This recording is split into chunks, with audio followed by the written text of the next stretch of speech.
for extra money, you can use this to help your church.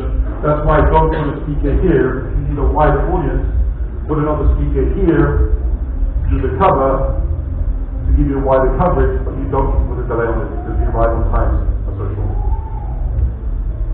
Okay, don't put two speakers next to each other like this. You've introduced tone filtering now in the vocal frequencies. Don't put two speakers next to each other. Take the speaker, move it around, smooth it in. Give it a bit of distance and you'll find it will reduce your wave interference and will give you better clarity of speech. The house effect officially, theoretically, is 40 milliseconds, but in reality terms, 40 milliseconds from the sound engineering point of view just physically sounds too long. Okay, so as a good rule of thumb, I'm telling you 30 milliseconds is the correct one. So why do you need EQ differently? You're in a church, why do you need EQ differently? Who uses smart systems? I don't use it. We say smart for front house engineers, system for system engineers, that is software, and plus it has SPI, Alphons, and other meetings that we can use. Why do you EQ the delay differently? People have seen, I've seen churches where they put a microphone on a microphone stand. Please don't do it with your time aligning your sound system. Microphone stands are not designed for measurement microphones. They're not designed for it. If you're doing a time alignment of your sound system, do not use a microphone stand. Because you've introduced a room into your measurement system. Put the microphone on the floor. Okay? Do not use a microphone stand for measuring your PA. Once people are in front of it, and you can remove the 4 from your equation, then fine. For EQing, you can, but for time alignment, don't do it. Okay? Why? You're introducing the room into your equation, which is the wrong thing you want to do. So why do I want to EQ differently? It's called localization of sound sources.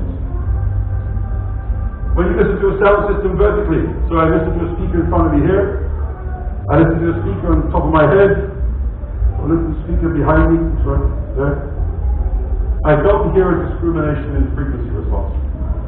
I get a little discrimination in front of me here, which is there, but in general, the overall balance between is reasonable between the vertical discrimination. That's why we can't do stereo TV speakers, because hearing-wise we don't know which is better, which is better.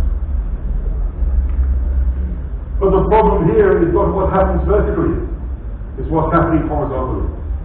And this is what happens horizontally. I'm sitting here, okay? I've got a speaker in front of me, okay? Now, what I'm hearing here direct from me to the speaker, if I move that speaker at 45 degrees axis, my hearing changes psychoacoustically. I gain about 4 dB above 1 to 2 dB.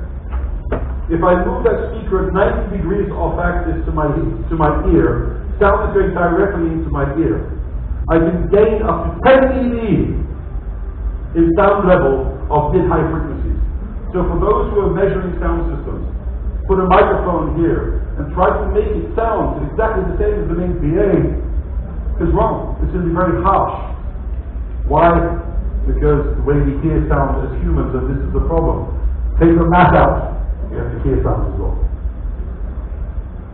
So you need to EQ. Once you set it up, and you've got it time-aligned, and you think it's right, and you've measured it saying, yes, this looks okay, then put a parameter EQ out of bandpass. Okay? So you could basically take an EQ 20 kilohertz, which nobody can hear anyway in this room, and then put a wideband parameter EQ just to slowly roll off 1.5K and above. A very wide Q and slowly drop down out of bandpass, because EQing out of bandpass is a good way of making use of in-pass frequencies. So that's a very useful way. But it'll be, make sure just roll off the HF 1.5K down and drop to get about -3 dB at 16K. -3, -4 dB at 16K. Why? It'll tame the speech, but we'll still want that focus attention to be the pastor.